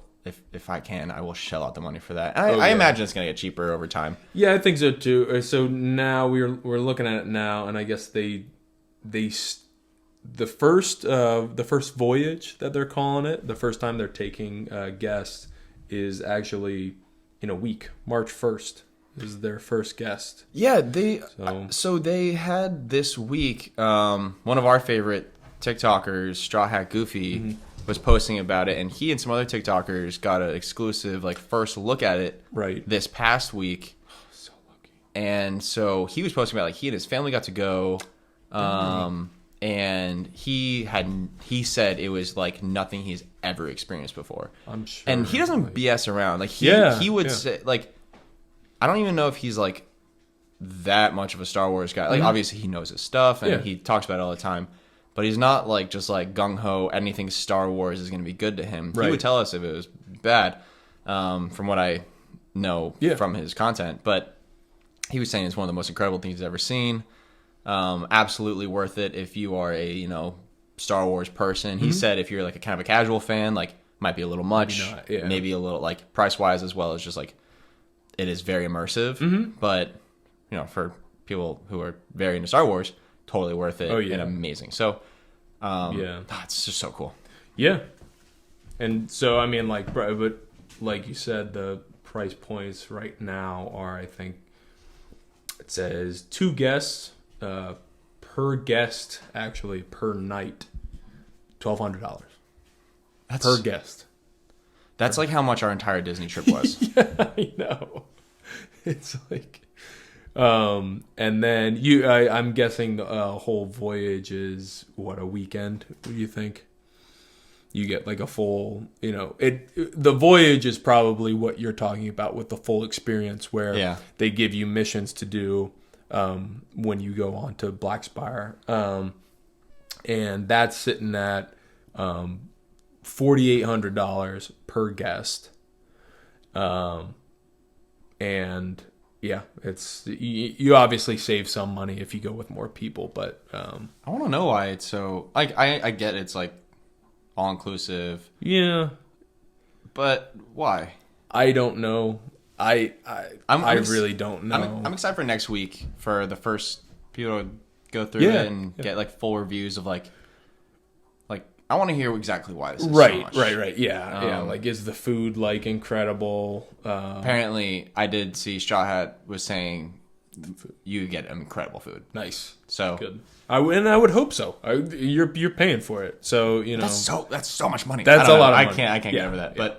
But more to come on Galactic Star Cruise. Maybe not next episode because we have something planned for that, which we'll get into at the end of this episode. But maybe the following we can get into it a little bit. Dig deep into some reviews. Yeah, and try to find out why you're costing my life savings. Last thing we wanted to touch on, we haven't recorded an episode since the Super Bowl, and we had some really cool trailers drop during the Super Bowl. I think the most notable ones, for us at least, were The Lord of the Rings, The Rings of Power. Something we haven't really talked about on the show is our fandom, our love for Lord of the Rings. We grew up watching the movies. I think we talked about it a little bit last week. My dad's a huge Lord of the Rings fan, and he kind of just, he and I would have days where we'd watch all three in one day, and just, honestly, I need to do that soon and just rewatch all of them. They're totally just my comfort movies. They're they are. If it's a rainy day, got nothing to do, just want to kind of cozy up on the couch, like, I'm throwing on one of them. Yeah, any of them. They are so comforting, but at the same time, like, they're badass. They're amazing. Like, they're wonderfully written. They are beautiful. Like, the fact that a book adaptation turned out as well as it did with The Lord of the Rings, like, like, it's all the stars had to align for that to turn out as well as it did. And they didn't Peter Jackson didn't screw it up by using a lot of CGI. And I think that's what's going to make those films so timeless. They had all those practical effects still look great to this day. And look great. And they're not like campy practical effects at all. No. Where they're terrifying sometimes. Yeah. Like all the orcs. My God. Especially in Return of the King. Yeah. Like all the orcs that are on Pelennor Fields look scary. And like there's some CGI, there's some practical. Yeah. But like they, as you said, hold up really well. So I'm excited to see Amazon doing this series. It's one of those things where I'm really hoping by the end of this, I'm not saying you guys should have left it how it was. Yeah, like you didn't need to touch any of that. I know what you mean. Like we already have the Hobbit trilogy, which maybe one day we should watch and do a review on. It's fine. Like I've watched all of them, obviously, but like do a rewatch and do a review on the show. But I don't know. I'm hoping Amazon knows what they're doing with this. And it turns out well. They know. I hope they know they're done. Yeah. Well, what I'm really hoping for is we haven't really gotten anything for Lord of the Rings, since The Hobbit. Right. I mean, we've gotten video games. We've gotten Shadow of War. Shadow of Mordor. Great stuff. Things like great stuff. Oh my gosh, awesome stuff. And what I'm really looking forward to is finding out a little bit more about the lore behind all these characters. Yeah. We've got like some familiar characters, like Elrond is going to be in this. He's a wee pup in this. a wee blonde pup, which That's saying something. was interesting. Oh, sometimes. So maybe he dyes his hair in the new ones. Yeah, he I has mean, in the originals. Yeah. So, but yeah, it's more so a chance for me to get back into this world that Right. I'm really looking forward to. That's really what I'm excited for. The show could be great and, you know, awesome, but either way, I think just going back into Middle Earth yeah, is going to feel like home to me. You Oh, know, yeah. I feel like I'm going to be cozy in it, and then, you know, if I don't really like the show, who cares? I'll just watch The Fellowship again. that's exactly how I felt about The Hobbit when Yeah. the first one came out. Like sitting in the theater and hearing that, Yeah. I was just like, "Ooh, that's really nice," and like that's so nostalgic. That's really nice. I was like, Get up and start. started dancing a little bit, river dance, Proud feet. but you know, it was just so comforting. Even though, like, I for one can put on all 3 Hobbit movies and really enjoy watching them. Oh yeah. Especially the first 2, Mm-hmm. and you know, I enjoy them. Obviously, they're nothing compared to No. the Lord of the Rings, but I really enjoy them. And a lot of that has to do with like the nostalgic factor and that world that they've built. Oh that yeah. Tolkien built. But I don't know too much about what we're gonna see here. I know it's gonna be in the Second Age. We're gonna see the origins of the Rings of Power, obviously. Kind of the ground of Sauron's master plan of controlling the world. Right. I think one thing that they need to stay away from, at least it wouldn't be great to me, is it'd be interesting to see the downfall of all the different races that got rings. Yeah. But in different ways. I don't want all of them to kind of just crumble over their obsession over their rings. Right. Because that's kind of boring. You know, we'll see the men do it. Okay. Then we'll see the elves do it. You know what I mean? Yeah. I'd rather each race kind of are afflicted by their rings in different ways that end up resulting in the rise of Sauron. I think that would be cool. That would make the show really interesting to me. And also the amount of lore that's behind all this. They could easily make a Game of Thrones style, you know. Oh, definitely. This character you hate, but this character you love to hate. This character is backstabbing this person. Oh, but, you know, this person's a family member of so-and-so. Right. They could do a lot with that. And the cool part about it is that Tolkien, like, was nothing if he wasn't detail-oriented. Yeah. And, like, when he wrote The Lord of the Rings, he was like, well, I need to go back and, like, tell a story about this. And, like, a lot of the backstory is told, like, in the Silmarillion and, Right. like, within, you know, other texts that just weren't published. So they have a lot of source material to base all of this on. Oh, yeah. You know, like, so we're not just relying on Amazon and their Yeah. writers. Right. Thank goodness. You know, like, there's a lot of source material here to be used. So I'm very optimistic about this show. Mm-hmm. I hope they just a real quick note. I hope they kind of reach into Numenorians and kind of their history. I think they are. Are they? That's supposed Okay. to be what I've read. One of the like focal points of the show. That's perfect because I feel like them being able to relate that back to Aragorn and being like, hey, you know, yes, he was a man, but you know, he's got some superhuman in him. Yeah, you know what I mean? Like, it'll be cool to see, find out more of that. Yes. Yeah. So another trailer that we got, I think we got into this a lot last week. So Yeah, we didn't dive too we- much. But we got a really cool trailer for Moon Knight. Yeah. Again, one show that I'm really looking forward to. That's awesome. The release date, what is it? March 9th?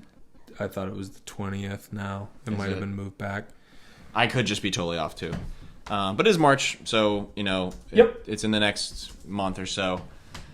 But, you know, we talked about it last week. We're really excited about Moon Knight. We're excited to see kind of a new flavor of Marvel show. Each show has kind of had its own little March spin. 30th. March 30th. Yeah. Okay. What am I thinking of March 9th? I don't know. But that's going to be wonderful to see. And then another trailer that really stuck out to us was Doctor Strange and the Multiverse of Madness. They gave us a lot. They gave us so much more than I thought they would in a trailer. Where we got... what stuck out to you the most? That there's obviously, going to be... We're going to have a situation where it's multiple Stephen Stranges. Yeah. Meeting each other. Professor Xavier being one of the voices, Patrick Stewart being one of the voices that says something, you see his chair and everything like that. So you see multiple chairs too. Right. Multiple variations of his chair. Right. So is this how the X-Men enter into the MCU? That is one of the biggest questions I have right now. Yeah. Is he there and that's just kind of like a glimpse that they're in another universe? Right. Or another universe, or like is he just going to be part of like the Illuminati and he is a part of he's part of the X-Men somewhere else and they're introduced via, some theory is they're being introduced through the animated show, the series. Right. That's right. On Disney Plus, right? X-Men 97. 97, yeah. And in Multiverse of Madness, you'll see a universe that is animated. And I don't know, there's all these theories around that. But in the trailer, you do see an animated universe. So, I mean, I would not put it past at this point. I'm not putting anything past that. Exactly. You can't because they really are at. Marvel has gotten to the point where they can pull some wild stuff. Yeah. And people will just be like, totally. All right, cool. Oh yeah. Yeah, Marvel. Oh yeah. Neat. So I would not put it past them. That would be such an interesting way to have characters that are already fleshed out for you and bring them in and not have to give them their whole origin story again. Yeah. Like if they were those characters from X-Men 97, pretty much like it gives them the chance to be like, oh, if you want to know more about this character, just watch our show. Oh, watch the show that's just conveniently on Disney Plus. Yeah, there you go. And we're adding per more my to last email. Yeah. Yeah. They and that would honestly be genius because if they were to dump a bunch of X-Men in, they can't just do origin movies for all of them. I don't think I think like they did with Spider-Man. Yeah. We just get him. Yeah, right. And then we get his own. Now we see a trilogy of his origin story, but it's a completely different origin story than we ever saw. Right. Like Uncle Ben dying and him getting his powers was just the tip of the iceberg of his start. Yeah, but yeah, we'll see them not having to totally explain to everyone, be like, this guy shoots ice out of his hands. Yeah, what do you want? This guy's awesome. What do you want? He was born this way. Yeah. You just got 10 movies on Wolverine. We're not doing it again. Right. Yeah. I wonder if that goes into, like they actually start talking about the X gene and stuff like that, and whether or not it could become a whole crisis event where the X-Men come over and the X gene in our universe, makes maybe people who don't have that gene ill, and it becomes a pandemic. Yeah. You know what I mean? And then we start getting up in arms. We see all the problems of like controlling of multiverse travel and things, and how we could basically, condemn an entire universe by just letting a couple people in. Right. So, and that's maybe that's why we're seeing the Illuminati. Right. Anyone out there listening doesn't know. What a big theory right now is the Illuminati, who are Marvel's Illuminati are a group of I think 5 heroes, typically comprised of Iron Man, Professor X, Doctor Strange, Namor, and Reed Richards, Mr. Fantastic. Yeah, Mr. Then there's 6 guys, isn't Mordo? Black? No, not Mordo. From the Inhumans. Oh, Black Bolt. Black Bolt. Yep. Yeah. I think it's 6. Typically comprise the Illuminati, who watch over the universe, the multiverse, and make sure everything's going accordingly. So they really dropped the ball multiple times. Well, I mean, we say that now, but we also said that about we also said that about the TVA. That's true. And they're like, well, we let Thanos happen because that was supposed to happen. Yeah. And whatever. Yeah, we'll find out what that means. But right. So we get right now we've heard Patrick Stewart. We've seen multiple variations of his chair. One of them being his classic chair from the live action movies, and one of them being his hover chair, which premiered in the 90s series, which they are continuing, and there's all these theories about. Yeah. And then we see a screenshot of, all the chairs, but they're all silhouettes in the trailer. And, if you zoom in, there's one that looks like it could be Reed Richards. Yeah, skinny arm. Yeah, and there's like a little white patch where the 4 could be on his suit. Yeah, right. There's one that looks a lot like Captain Carter. There's one that Mordo, it's very clear that like his like sword or whatever his weapon is that's on his back is there. What do they call them? They call them like the relics or something like that. Yeah. That the sorcerers can use. Yes. Yeah. And then what else is there? There's a few other. We haven't seen anything about Namor, I don't think. No, and to introduce him would just be super bizarre. I think we're getting him in. What are we getting him in? Maybe I'm wrong. Maybe we're not getting him in. Was he teased in something? I thought so. But I might be. Wakanda Forever? Yes. That's it. Yeah. Okay. So we have all that going on. On top of that, we see some kind of. At first, it kind of looks like a Human Torch, but it's not. But it's like a lot of people say what's her name from Captain Marvel, and then her daughter is in WandaVision. Yes. Yeah, she was the sword agent in WandaVision. So some people are saying it's her. I'm blanking on her name right now. One of our many listeners will drop it. Drop it in the comments. Some people are saying it's her. Some people are saying it is Superior Iron Man, which is a huge Monica Rambeau. There she is. Or her mom. Totally forgetting her first name.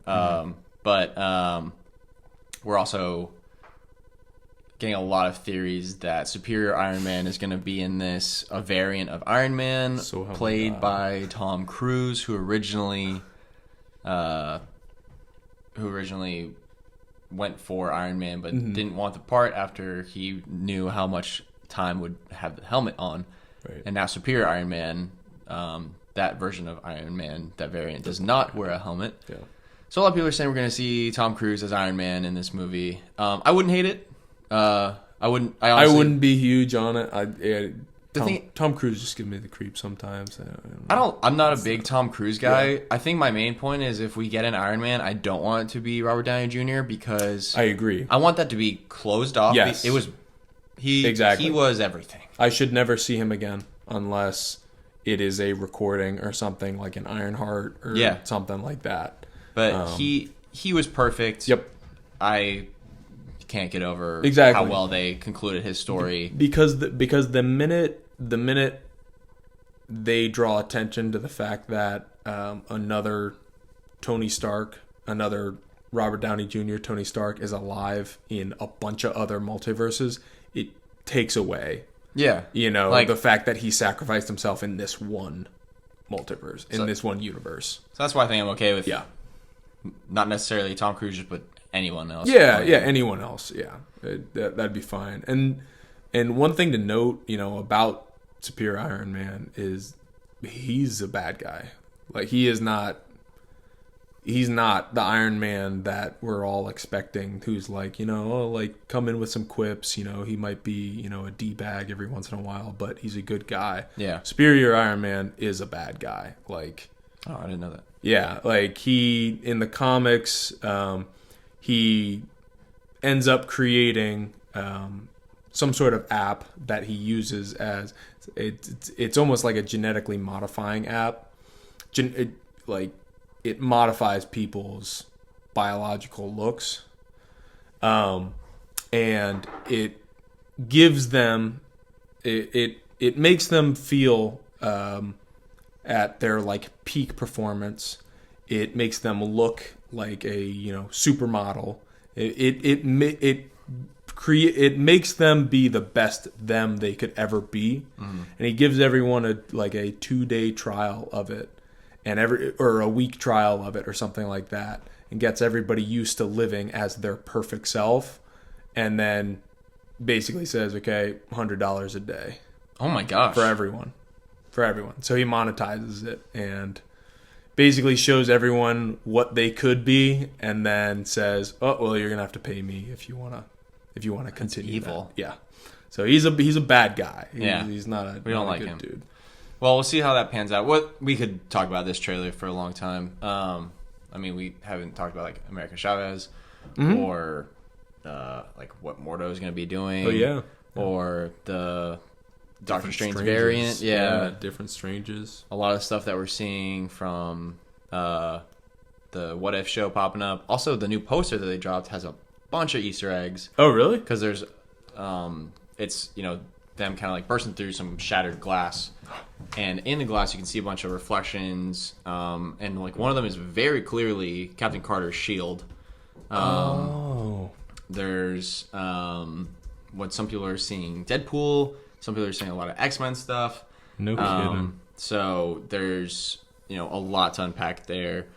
So anyone out there listening, be sure to go check out that poster and zoom in on the shattered glass and all the different things that you can find. But it's really exciting, and I think they are on this path of just every movie they give us is really stepping it up each time. Yeah, seriously. I mean, they kind of have to now. Like, but so that concludes news in the fandom. There's obviously a bunch of other stuff that we haven't covered within the fandoms, but those are some of the highlights that we want to go over, specifically with the Disney parks and fun stuff going on there, as well as the biggest trailers from the Super Bowl. And next up, a segment that I am very excited to have. This is Shannon's segment. So Colin's fiancé, Shannon, will be joining us once an episode to go over a topic which she chooses each episode. And we're at Shannon's mercy here. Yeah. Really, we don't know what she's gonna bring up each week. Can't control her. No one can control her. No one can control her. Shannon, come in here. Say hello to the mic. Ooh, I'm a little nervous. How's it going? Oh, I get to wear the little headset. Too. Okay. Yeah. Yeah. How's it going, everyone? Episode It's 2. going great. Episode 2. Yeah, we're loving it. To give a little context, I've been at the couch across the room. For both episodes? Live. Wow. Listening live. So, I'm pretty blessed. Yeah. Yeah, we have a live audience here. It's great. Yep. It's me and Food Squad Radio is recorded Marley. in front of a live audience. Yeah. The live audience is me, our dog Honey, and our chocolate manatee Marley. Yeah, my dog Sweet Marley. boy. He's Yeah. a chocolate manatee though. Yeah, but I'm happy to be on the show. What you got for us today, Shannon? Yeah, let's talk bread, guys. Oh, let's talk bread. bread. Oh, he's talking bread. All right, cool. We're not talking about money. No, I'm talking about like dough. Them carbs though. So here's what I'm thinking. I want to just kind of say my top 3 types of bread, and then I want to see what you guys think. Okay, Best bread. I'm so into All right. this. Yeah. Okay. So do you guys want to? Do you guys want me to do like least to best? This is your Yeah, segment. Worst to I mean, best, honestly, or- whatever you think is best, Yeah. but I think like building the best. anticipation. Yeah, build Okay. up to I think Yeah, everyone fair out enough. there is really Yeah. waiting to hear what number 1 is. We don't know. Colin and I don't know what They're number 1 is. gripping their pumpernickels right now, and they're like, please. Please, pumpernickel. crossing their fingers, holding their pumpernickel. Hold their pumpernickel. Yeah, I can definitely start at number 3. And again, there's like a lot of bread out there, but these are my favorite 3. You I'll sounded say. exhausted there. There's just a lot of bread out there. I'm gonna say that at number 3, I just have some plain, just white bread, Like Wonder Bread? Like Just- Wonder Bread, white bread? any kind. I don't hate that Yeah. we pick because it's so versatile. The main reason why it made it to number 3 is peanut butter and jelly. That's a great choice. Yeah. I mean, that's a good. Yeah.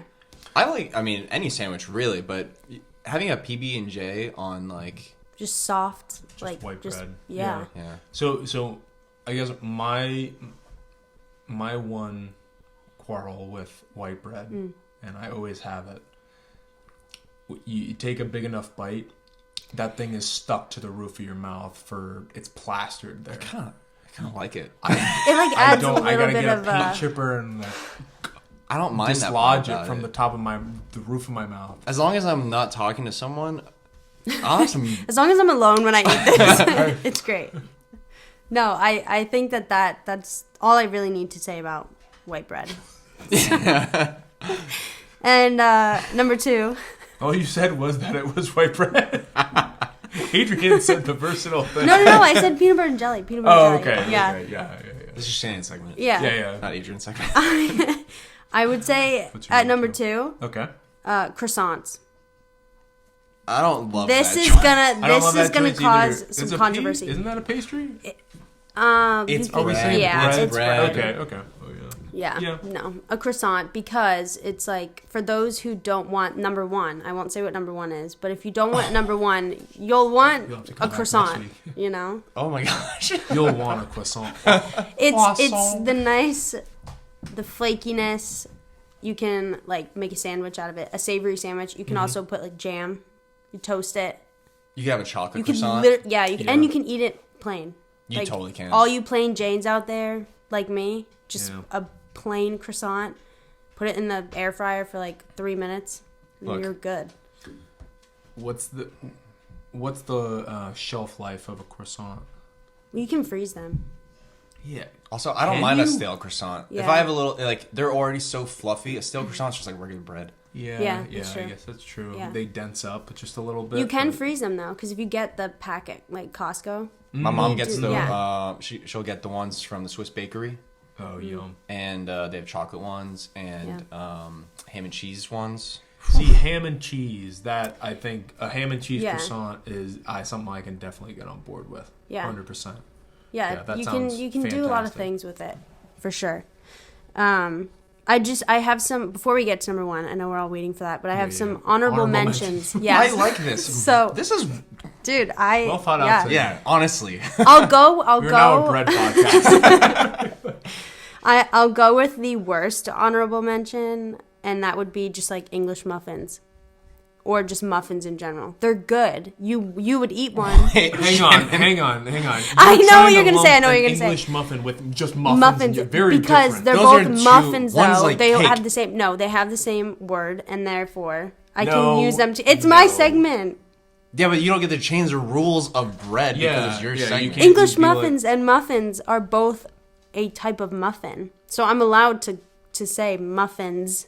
Yeah, I don't know. I Like, don't know if that's true. Well, that's why they're an honorable mention. So all of you guys out there who agree with me, leave a comment. If you don't, What are keep your your mouth shut. credentials? My credentials. I'm beginning to think you're not a. I've you're eaten not a lot of bread. PhD after. I What are your would. credentials? we've been hoodwinked. Well, I guess we don't have to talk about muffins anymore. But I will say this, and I don't know if this is because, as Adrian had mentioned, we were in Disney. So Oh. I've got soft pretzels on Yo, the brain. let's Mickey go. pretzel. Mickey pretzels. pretzel. If you know, you know. If you don't, you still probably know. But Get hip though. Oh my gosh. they are next level. This was a big thing. This was one of my favorite parts of Disney. There was to give some context, there was a moment in Epcot where Adrian and I were far away from each other. And I was in line waiting for the German soft pretzel. You had just gone in. And I had just gone. You had come back from the bathroom, I think. And we made eye contact you were. I was mid conversation, and I make eye contact with Shannon. And And I'm I don't like, even know what was being said, and I just say, I have to go. Yeah, I see his mouth move, and he says, I have to go. And he just turns away from the person he's talking to and just walks directly to this pretzel cart. And that's where we were for the next 20 minutes in line waiting for a pretzel. Got a beer and a pretzel, and it was one of the best moments of my life. And we, at the other parks, we had... And we had Mickey pretzels, yeah. I had like definitely 4 or forget. 5 pretzels that week. I definitely forget that, pretzels are bread Yeah. all the time. Oh, they're bread, all right. Yeah. Like pretzel buns, make a nice sandwich on there. You can eat anything with a Yeah. pretzel Again, bun Swiss bakery. all over it. Yeah. Can't go wrong with Swiss bakery. That's why they had to be honorable mentions. They're good, but not quite good enough to make my top 3. And Dang, I'm surprised pretzel didn't make it top. Yeah. I know. I'm I feel like surprised. I'd get too much backlash if I put that You up probably there. would because Dude, probably people- from me, honestly. Well, people are listening Yeah. for this segment, and you probably would have gotten a lot I of... know. I can't risk it on the Everyone first one. comment their favorite bread.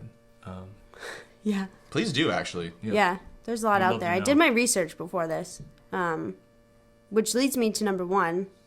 And I think you both will agree with me, but bagels are the number 1 bread choice. Bagels are great. Bagels are fantastic. I think...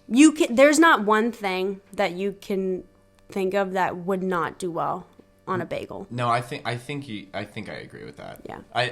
Because that is a doorway into a world of possibilities. Yeah. Right. Different types of bagels, different types of cream cheeses. Yeah. I don't want to take your segment away from No, you, but I'm just getting so excited yeah. about these bagels. Hawaiian rolls, though. No. Oh, dude, I don't know. Like, She's got me there. We don't No. yeah. That's another we'll talk about that maybe later sometime. But I would say bagels take the cake. Bagels are very good. Like a Take the bread. good bagel. There's not much that's beating a good bagel. yeah, Yeah. So, even a bad bagel, it's like Yeah. pizza. Yeah. If I have a bad one, I'm still gonna really like it. I'm still eating Yeah. that pizza. like I'll have like the cheapest pizza from Giant. Like again, I will go get like the worst bagel. Like Einstein's bagels aren't bad bagels, but they're like very bready, and like I'll still really like it. yeah. Yeah.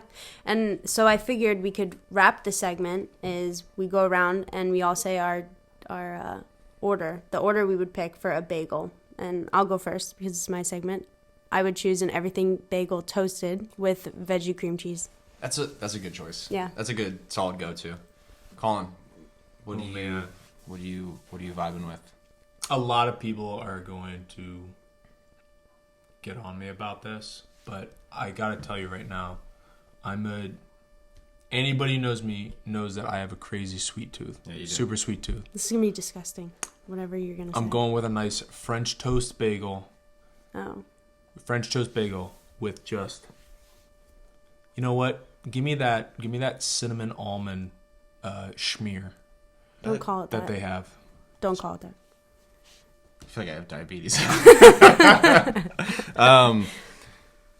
All right. That was good. We hate Colin. He says with tears in his eyes. So, I mean, it's hard to stray away from a classic bacon, egg, and cheese on an everything bagel. So I'm gonna go with that. Okay, fair But enough. usually I have to. You sold yourself on it. You're like, wow, that sounds so good. Like I could eat one right now. Wish I could No, order that. but I think I have a little caveat to that, or a little loophole, because usually if I go get bagels, it's usually like I'm all in. I'm like it's everything or nothing, and I'm gonna be honest. I think the only times I've gotten bagels in the last like 5 years, is either Christmas morning with my family or I am very hungover. Yeah. And so I'll get like way too many bagels because I don't have any logic in my brain at that point. And I'll get a bacon, egg, and cheese on everything, but then like a jalapeno with plain cream cheese. Oh. But to be fair to you, they make you feel like an absolute idiot if you don't get like a dozen bagels. They're like, oh, just one. Oh, they're You're just here like, for one okay, bagel? you can buy here 2 bagels that'll be like $4.99, and then Or you can somebody get a next dozen to for you will $5. get, Yeah. somebody next to you will get a bagel and be like, oh, $5.50. You're like, I'm What the heck? getting 11 extra bagels for 50 cents. Yeah. Yeah, and it's good because you, like you had said, if you're getting a bagel, chances are, like, you're going all out, You don't just casually go get a bagel. Unless, though, if you live near a Wawa, then you are. Then you're just like, oh, I could really go for Wawa. Yeah. Yeah. I think it depends, but I would say for the most part, they can be correlated with being very hungover and just needing. It's a good. Yeah. You get a lot like a bacon, egg, and Carbs. cheese. You get like the carbs. You get the protein in there. It's a comfort food. You know, we've all been there. Yeah. Yeah. But guys, breads. Hey, let's all give a thanks to Shannon for coming on the show Shannon, today. thank you Thanks so for much. having me. Giving For us injecting some life into this. honestly. Like, well, we did say we were gonna venture into any fandom that we see fit, and that today was bread. Bread Yeah. And fandom. I think we really nailed it. All right. Thanks, everyone. Thanks, Shannon. Thanks, Shannon. So to conclude today's show, we want to just give a little sneak peek of what we're going to be doing.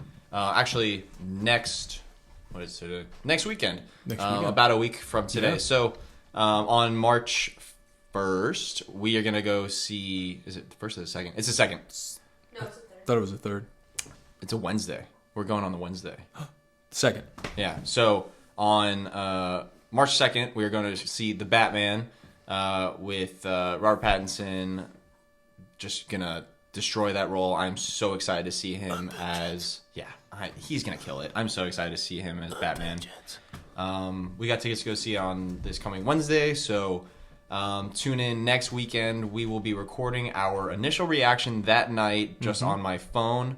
So our show is going to open up with that, gut reaction. What did we think right off the bat? Our quick conversation after the movie, followed by a full show after we have a little chance to digest and pick it apart. All of our favorite scenes, favorite portrayals, everything like that. So we were really excited about that. It's gonna be a Batman focused show. So excited. Next weekend. So just tune in. Be on the lookout. Colin, any closing words for our listeners out there? Boba. Oh, little Cad Bane. Yeah.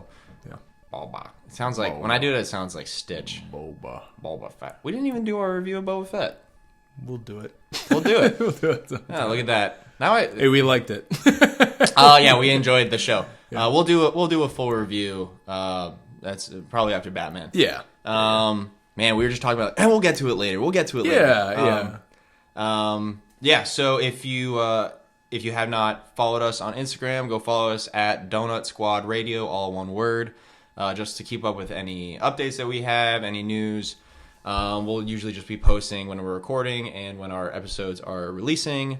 There you can also find a link to our YouTube page, also titled Donut Squad Radio. Please, if you're listening, you like what you're listening to, hit the subscribe button so we know you're out there. Leave some comments, any requests you have, anything you can think of you want to hear us talk about. We are happy to take requests. If you want to send us bagels, send us some bagels. Just reach out, and we'll provide you with our P.O. box. Yeah, please. But that is a wrap for episode 2. So from Donut Squad Radio, I'm Adrian. And I'm Colin. And have a good rest of your day /night / anything else. Thank you very much. Thanks for listening, guys.